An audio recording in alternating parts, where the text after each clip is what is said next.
Art of लिव्हिंगमध्ये जगण्याचे धडे देणाऱ्या शिक्षिकेने जीवन संपवल्याची घटना घडली।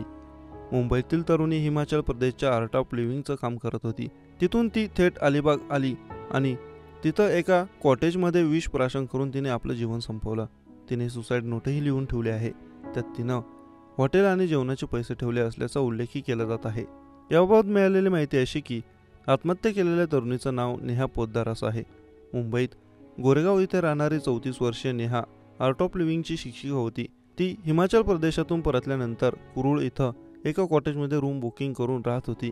बुधवारी नेहा रूममधून बाहेर न आल्यानं कर्मचाऱ्यांनी दरवाजा वाजवला। कोणताही प्रतिसाद न मिळाल्याने शेवटी हॉटेल प्रशासनाकडून पोलिसांना याबाबत कळवण्यात आलं। पोलिसांनी दरवाजा तोडल्यानंतर नेहा मृत अवस्थेत आढळली। तिने विष पिऊन आत्महत्या केली होती।